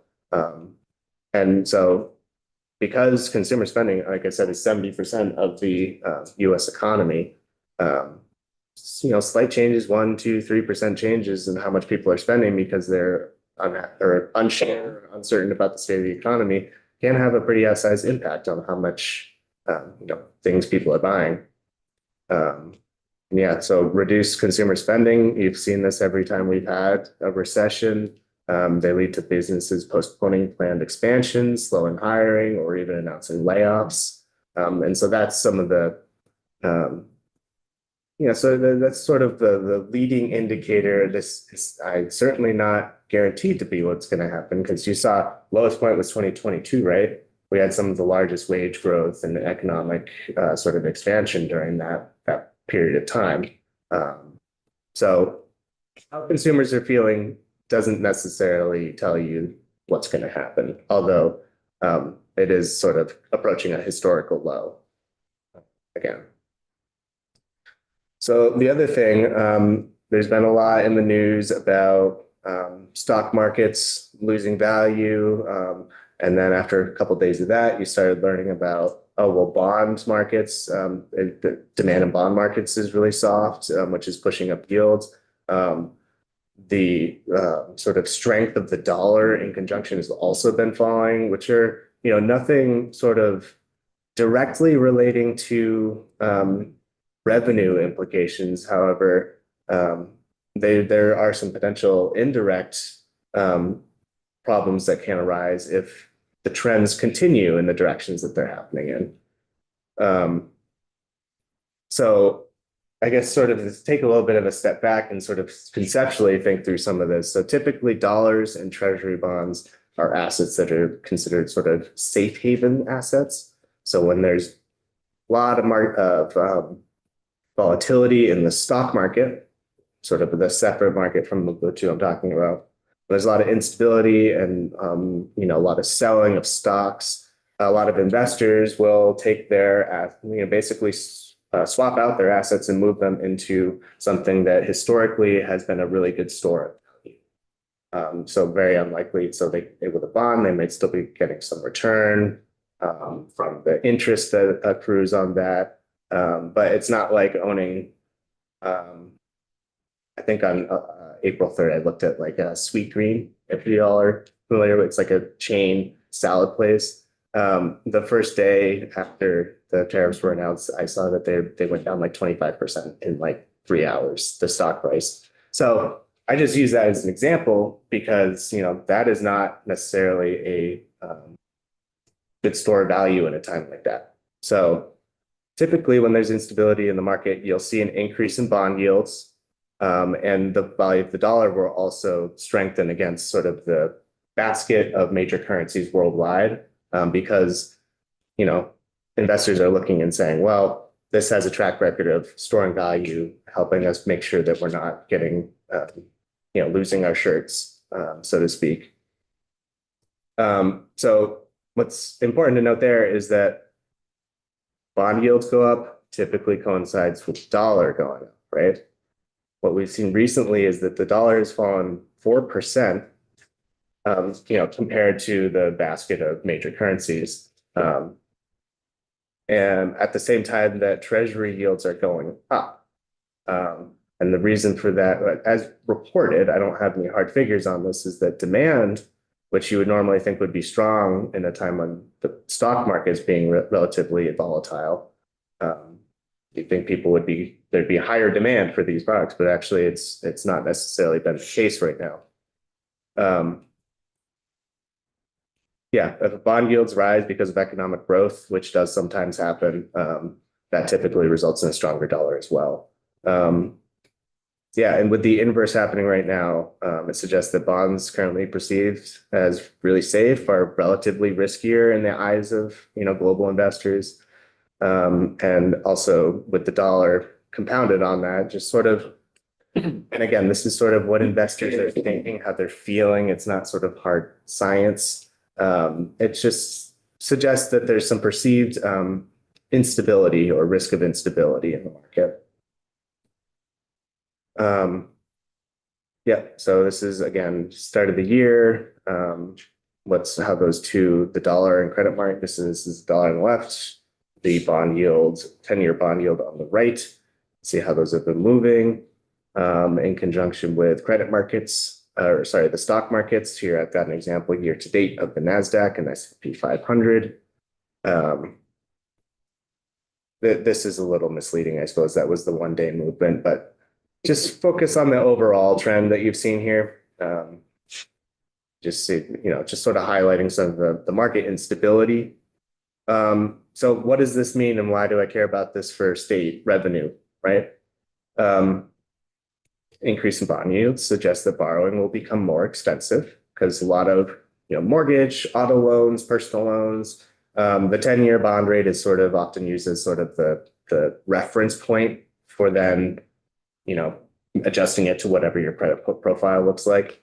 So yeah, both for businesses and consumers rely on borrowing a lot to pay for capital investments, home purchases, car purchases, and a lot of other types of spending. And, you know, with raising interest rates, I'll just highlight a couple of maybe worrying data points. You know, as it is already, Americans are behind car payments at a sort of record level as of January. The subprime, so the prime loan numbers have been relatively stable, but when you look at subprime, the 60-day delinquency index has spiked to 6.6%. So 6.6% of those loans are in delinquency. That's basically what that's saying. Further, also related to interest rates and loans, a quarter of student loan borrowers are estimated to have fallen behind on their payments. Quite a few, right? So higher interest rates in conjunction with higher prices make these purchases more expensive upfront and down the line. And it could. Could I just ask you a question? How about credit card debt? Is that another slide following? I don't have that one, but I could definitely get you that. That's also something I believe I saw an article recently that it's also been increasing. Yeah. And you know, with increasing bond yields, the interest rate on the credit card debt goes up, and yeah. So yeah, for the tariffs, you've got the upfront cost of the tariff tax being passed on to the consumers. On the back end, the increased cost of borrowing to fund a purchase is sort of you're attacking consumers from two directions on when that happens. So yeah, it could result in a pullback in spending, particularly on, you know, vehicles. And if we see a dip in purchase and use receipts, that's something I know the T fund will be very sad about. So yeah, increased costs of financing, impact purchase and use tax. PTT is another example, because if fewer people can afford those houses, you're going to get fewer transactions and not collect the same amount of revenue. Because businesses rely on it so much. There are even some businesses that rely on sort of overnight loans to cover payroll, and it's sort of a very normal thing. Paper money, I guess, is what it's called. But yeah, so you know, both for investment and sort of there's some like short-term cash flow uses that companies have for you know, borrowing. If those become more expensive, you know, hiring can slow, decreased profits, which are sort of the basis for their taxability, could be lowered. And, you know, with that comes just another example of maybe less discretionary spending to spend on things that, you know, contribute to the sales and use and meals and rooms taxes. Representative Bodie. Thank you. When the worry about bonds, less confidence in bonds, is, if you have a municipal bond, if you have a state bond, if you have a treasury bill, that's a bond. So if you're worried that those, tell me all about what the worry is. I think I might know what I think the worry is, but I don't want. What the connection I'm making is, so the T-bills are sort of looked at as, when you talk about the Fed adjusting target interest rates amounts, usually what they're talking about is the target 10-year bond interest rate. And why that matters is that sort of on the 10-year note. On the 10-year notes. It's sort of like the basis line. Okay. Because it's not the 30-year bond. It's also not the 1-year note or bill, T-bill, I think it's called. T-bill's 12 months or above. Yeah. Oh, those 12 months up. Yeah. But, you know, sort of what it signifies is it kind of tells you what the cost for banks to borrow is, which when banks do have accounts with the Federal Reserve. And so when their cost to borrow, the bank's cost to borrow increases, it increases your cost to borrow when you go to get a mortgage or a car loan. So it's not that the bond yield itself has a direct impact on the state. It's more just what I was talking a little bit about earlier about those leading indicators. It suggests that borrowing could become more expensive because of what's happening there. So if you own a bond, are people worried that they will not? If you own a bond, if you own a stock, I get that. Yeah. So what happens when you own a bond? Well, so, Fine. well, I guess I'm just trying to decide what route I want to take. So when I talk about the fact that demand for the bonds has been low, what I mean, what that's signaling is people don't have as much confidence that they'll get their money back if they buy one. And so what that means is basically they're looking at the budget resolution in the Senate and the House, and they're looking at tariff implications in the state of the American economy overall. And they're saying, I need a little bit more of a risk premium, the interest rate, to have this asset make me feel confident in that, I'm getting my money's worth out of it, because they're sort of looking at it, seeing some increased budgetary risk for themselves, which kind of comes back to, well, am I going to get paid back? Right. So that's sort of the connection I'm making. But again, the increase in the bond yields affects banks' cost of borrowing, which then affects everyone else's cost of borrowing, from corporations to individuals. I got it. Thank you. Okay. Thank you for that nice explanation. Representative Holden. My understanding also could be a lot of US debt is owned by other nations, and it could also be a policy choice to divest of US holdings and move into European markets, for example. Could be. So it could be a lot of things all happening at the same time. And I forget how many trillion, but there's a certain $1 trillion worth of debt that in the next, I say it's 9 months, the US needs to roll over. So whatever the interest rate that they need to roll over at has implications on US long-term debt, right? So I think we've covered everything on this slide. The next section I wanted to jump into, and the next few sections are all shorter than the tariff section, so don't worry. But tourism, very important to Vermont's economy. Nationally, tourism makes up about 3% of any given state's GDP. In Vermont, according to this report from ACCD, it's over 9%, so almost triple the share nationally. And so, tourism is estimated to be a $4 billion industry in Vermont. We host about almost 16 million guests annually. And based on ACCD's estimates, employs about 31,000, supports approximately 31,000 jobs. There we go. And sort of looking at how that spending breaks out, 1.4 billion spent in lodging establishments, 830 million on food and beverages, 658 million on retail spending. It's good for the gas tax and the T fund because almost 600 million spending on gas and other transportation costs. And then you can see that, their estimates, it's about $280 million. It contributes about $280 million to state and local revenue collections. So yeah, that's tourism in Vermont is really important. And specifically, tourism in Vermont is really important from our Canadian neighbors. So, to look at tourism sort of broadly, it supports everything related to those spending categories just talked about. A lot of sales and use, a lot of meals and rooms, the gas tax and other vehicle taxes that are really important to their respective funds, right?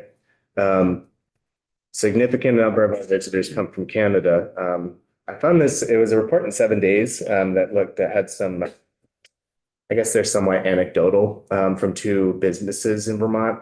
But Kingdom Trail Association, which is up in the Northeast Kingdom, it's a bike trail operator, I guess.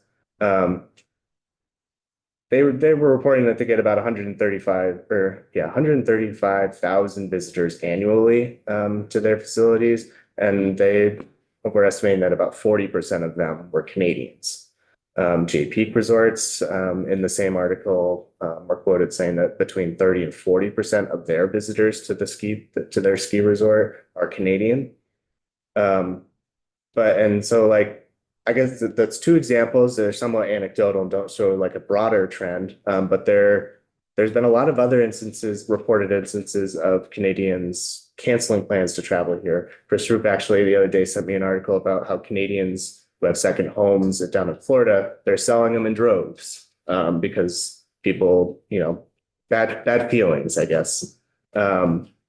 So again, I'll just say it's some of the changes have been sort of somewhat anecdotal, but there's been repeated reports of a lot of Canadians either canceling already planned trips to the US or, just when they go to plan a vacation, picking another country. And so in addition to some of like the decisions they're making on their own, there have been some cases where the US has made entering the country for Canadians a little more difficult, just more steps that they have to go through. So this is a link that'll bring you to, I think it was Department of Homeland Security or something like that. Notice for Canadians traveling to the US, forever, they didn't need to abide by this rule to register with the US if they were going to be here for over 30 days. It's something that's on the books, but we've never really applied it to Canadians. But starting, I think this actually may have already started. If they're planning on being in the US for more than 30 days, they have to go through the process of doing this registration with the State Department.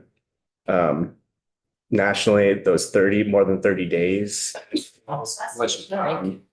they're estimated to be about 2.2 to 3.2 million of these individuals who are here for over 30 days annually. That's not just Canadians, but Canadians are certainly part of that number, a large part of that number. And so I throw this out there just to show that, or maybe suggest that additional hurdles to travel can hinder Vermont's or the US's attractiveness as a tourist destination. So that's everything on tourism. Basically, a lot of canceled trips, a lot of people not wanting to come here in the first place. They're making up a significant contingency of consumers for a few or some, local businesses. Some,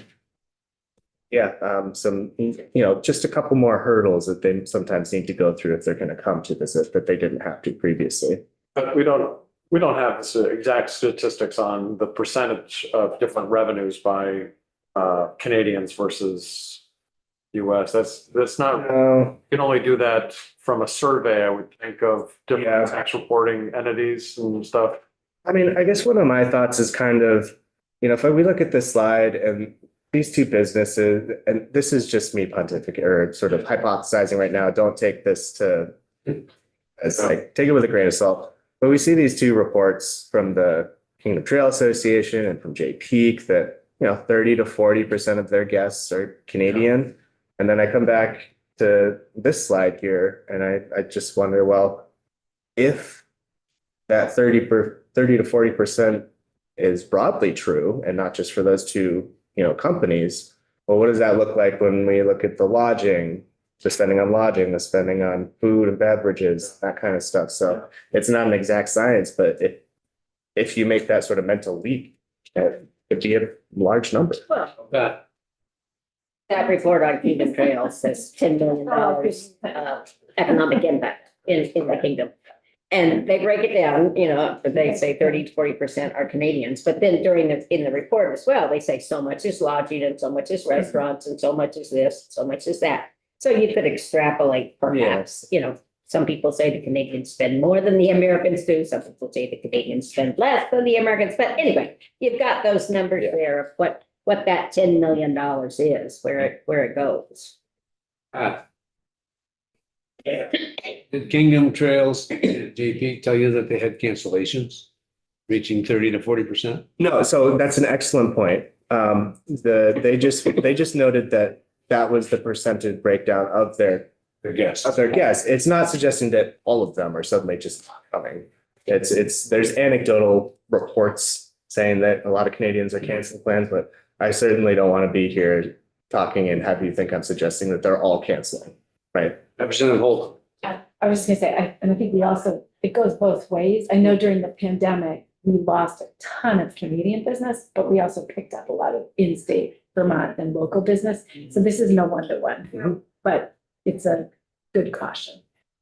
Canadians lost a lot as well. Yeah, during the yeah. pandemic. I mean, I know in our business, we just got a ton of Vermont residents who used to go to Canada and started going to Vermont instead. So we don't know. Representative Odie. Thanks. Can you talk about that? You talked about a little bit ago, the US debt coming due that has to be rolled over. Can you talk about how that works? I'd rather not do it right at this exact moment, just because it's very complicated and I would want to increase my understanding a little bit of the exact mechanics. Okay. But, it's like refinancing your mortgage, right? It just, sometimes it comes up and it's due and you just roll it over to extend the term or to adjust the payment amounts. It's essentially like refinancing your mortgage. That much I kind of got. I was wondering what could go wrong with that. I mean, my limited understanding at the moment is just that, well, they roll it over if at the time interest rate, the rate that they need to roll it over at is higher, it makes it more expensive, the debt more expensive. Is it possible people would not buy the debt? Well, I mean, also, one of the largest, if not the largest holder of US debt is the Federal Reserve also. So,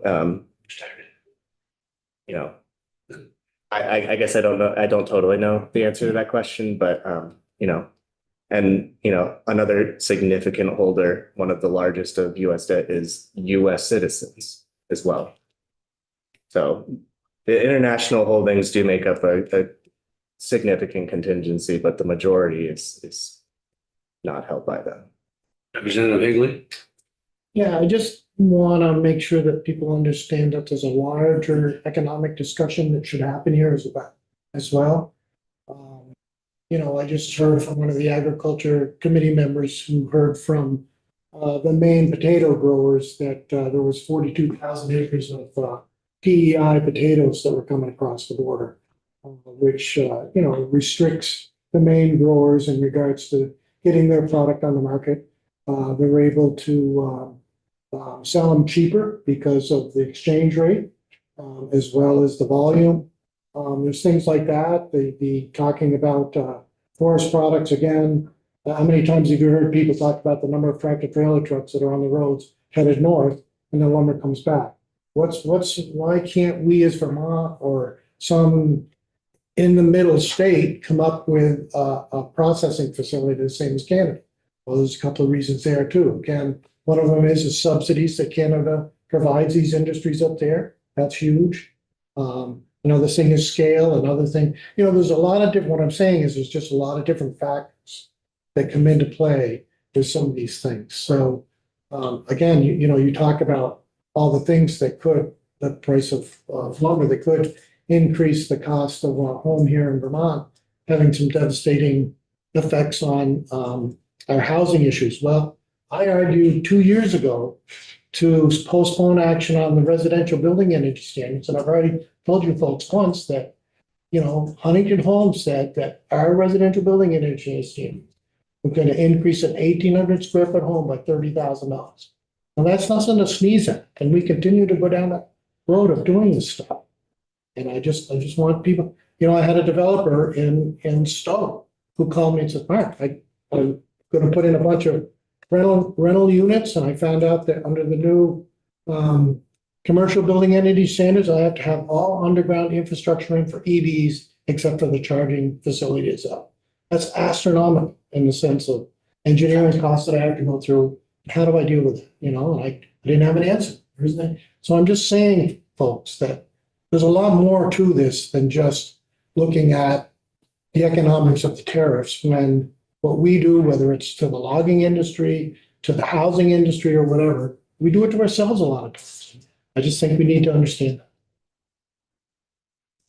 And So Pat is on slide 38. well, I'll just mention anything that, talking about here is purely sort of comparison with the baseline being status quo, current sort of what's happening. And sort of the near to sort of medium term outlook on that, because as I'm sure you know, like everything has lags and it takes time to build a processing facility, right? Absolutely. So things like that. So, and I also want to make sure no one thinks I'm saying anything here that any of these things are definitely going to happen to state revenues. It's just considerations, things, happening in the news. So I think we had just finished up the tourism slides. And so the next thing I want to just sort of, and I've referenced this, I think, when I came and talked about personal income taxes with you all. But, since then, a few things have happened. So the House passed out the reconciliation budget, which within that basically forms the framework for what the budget will look like. And within that, it makes the TCJA tax cuts permanent. And then also further allows for $4.5 trillion worth of cuts at on federal taxes over the next 10 years, sort of, again, if you remember, we talked about the Byrd rule, you can't create a deficit for longer than 10 years under that. And so with making that permanent in the new tax changes, it gives Congress an opportunity to go in and make some changes. And, the question arises, well, a lot of the federal tax code flows directly through into Vermont's tax code. So what they end up deciding to do could have a flow through effect on Vermont taxes. So something to pay attention to coming forward. And just a few examples of things that I've seen proposed. Exempting Social Security income, exempting tips, exempting overtime pay from personal income taxes. And well, the question that rises in my mind is, how is that structured? Because if, for example, if they just say, well, those things don't count towards your AGI, then that flows directly through into Vermont because our starting point is AGI, right? But if they do it as a sort of above the line deduction or exemption on the federal tax code, well, then that's sort of further down the line from where AGI is, and that might not sort of have the sort of direct flow through impact to us. So really, it's to say it depends on how it's structured, right? If some of these proposals go through and, to what how significant they really are. There are some other, proposals that I've seen thrown out there, but, I think what the proposals are going to end up looking like, maybe we haven't actually seen what that proposal looks like yet. So anyway, the big takeaway is really when you start seeing them start to release some of these plans, it's important how it's being structured as to whether it's flowing directly through into Vermont. And, it kind of can work in more than one way because this is purely hypothetical and I haven't seen anything on this. We talk about the EITC, right? And if they change the structure for how generous it is, maybe they make it more generous, maybe they make it less generous. We're just pegged directly to that as a direct percentage. So that's, again, another example of something that can flow through directly to us. That'd be increasing a credit we offer, whereas, if we take tips and Social Security out of AGI, that's lowering our tax base at our starting point.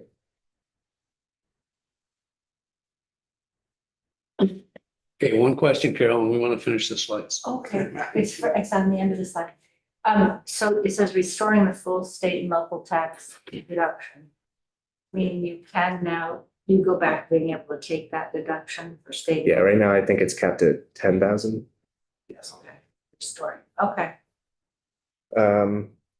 That's a proposal or it's for sure? All of those are just proposals, or not even, I think they've been mused about. I don't know if they've been officially introduced or anything like that. Recent musings included. So I guess we've touched on some of this already. I'll just know, at following TCJA, Vermont decoupled in several areas to sort of maintain what the structure prior to that had looked like. We have our own standard deduction and personal exemption, whereas before we were just, with the statute basically just said, use what the feds use. And then, oh, and so, you know, as part of the budget reconciliation that's been approved so far, it calls for a targeted $1.5 trillion worth of spending cuts. And again, that's something to look at. It's in terms of where those spending cuts do end up coming from. Because, you know, this Vermont does rely quite a bit on federal funding. And if there's cuts to certain, you know, federal entitlement programs, like, so say Medicaid, for example, which the feds do contribute a lot of money for, that could put pressure on the general fund to maintain current service levels. And what I mean by that is, in the absence of federal funding, to give people the sort of eligibility or reimbursements or whatever coverage they have at their current levels. And that would presumably have to come from the general fund to maintain those service levels. I keep saying it, if cuts were made at the federal level, because it does comprise a large chunk of our state budget. Other federal actions, the hospital provider tax, and I'll give you some quick information about this, but if you want to go in a little more detail about this, I'd really encourage you to have Nolan come in. But just quickly, states are allowed to use revenues from taxes on healthcare providers, the provider tax, to help finance the state share of Medicaid expenditures as long as they meet certain conditions. So some of the tax that we collect from hospitals, we can use for the matching requirements for Medicaid. So one of those conditions is that the state cannot hold providers harmless, meaning states cannot guarantee directly or indirectly that the tax paid will be returned back to the providers to make them whole. So as part of this, there's something known as safe harbor, which is the presumption that this requirement is met if a provider tax equal to or less than 6% of net patient revenue. So something that's been proposed. It's not, I don't believe it showed up in any bill language anywhere yet, as far as I know.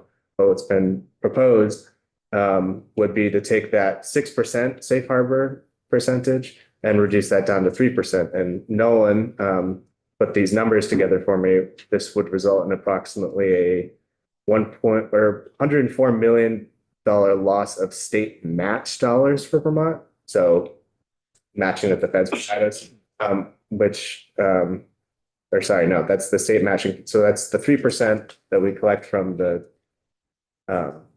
provider tax that we wouldn't be able to use towards matching those federal funds.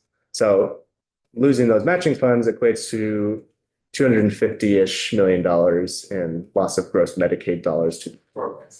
Now, again, this is somewhat complicated. So if you have questions and want to go a bit deeper on this, I'd encourage you to have Nolan come talk to you. And I think this is the last one, other federal actions. There's been a lot in the news about cutting federal workforce, canceling contracts, rescinding grants, or freezing future grants from going out. So in Vermont, about 3,300 federal civilian employees live here, but that doesn't include federal contractors. So there's many more federal contractors than there are the actual federal directed federal employees. And so, yeah, I mean, if there's widespread layoffs and a lot of them are stationed in Vermont, again, not a guarantee, but, there's been something that's been proposed that as a objective from the administration, that could affect some Vermont workers. And, again, this all kind of comes back to their personal income tax. If they're laid off or cut, do they get another job right away? How does that affect their income for the year? And yeah, one thing that was in the news very recently, the USAID cuts, they terminated a lot of contracts. One of their contractors was Tetra Tech, which is a national federal contractor, but 150 of their employees that they had associated with that contract were in Vermont and were laid off. So again, that's just an anecdotal answer or sort of example. But if it's something that's widespread, it could have implications on state revenues. So that's the last one. I think I've gone a little over my time, but Representative Maslin had a question on one of the slides way back. It was more of a comment now that we're at the end. It's good. We were talking about toothpaste. I wonder, way back about, if people remember what toothpaste tubes were made of when I was in elementary school. Lead foil. I was gonna say. Yeah. Yeah. Lead foil. I'm sure it was good for us, but we're all here. So very well. So that's all. The whole immune system. Thank you, Pat. yeah, thanks for having me. I just have one question. Where was the good news? I came in late. It's good. You actually you did come in after the good news. The general fund year to date is almost $40 million above forecast so far. Okay, all right. That's the good news. But the charge I was given had some rather gloomy implications to it, so. I get, and the other part is, with like changes to the, income tax code, for say tipped wages or, social security income, overtime. That could be, in the past, has that been made retroactive to January 1st? Oh, well, so the good news is for the fiscal year we're currently in, people are already paying their taxes. So it shouldn't have a significant impact on the revenue side of things. I'm only talking about revenue side of things, not like federal funding cuts. That would be, but on the revenue side of things, you're already in a time of the year right now where you're likely going to continue on the trajectory you're on. So I wouldn't say that any of the issues, or maybe issues, but stormy clouds or whatever that I've been talking about are sort of a immediate impact. Everything does happen with lags. Actually, I understand that Tom Cavett has said something recently that, yeah, state revenues for this fiscal year, probably fine. It's, a lot of these things are looking forward on sort of, looking into next year mostly. On some of the implications, some of these different factors that are happening. Just thinking, a lot of the changes in the past, I think some of them have been made retroactive to January 1st, so then it kind of affects what our revenues would be. So I realized I didn't actually answer that part of your question. Yeah, so but if they make it retroactive to January of 25, you're still looking to next April. Okay. When, really hits, I guess in the super immediate term, it might change some of the withholding formulas. If there's significant tax decreases, it could change some of the withholding. But again, we're already halfway through April and fast approaching the close of the fiscal year anyway. So, and we don't actually know what the proposals are yet. Right. So, Okay. All right. Thanks. Thank you. of course. So, you want to take us offline?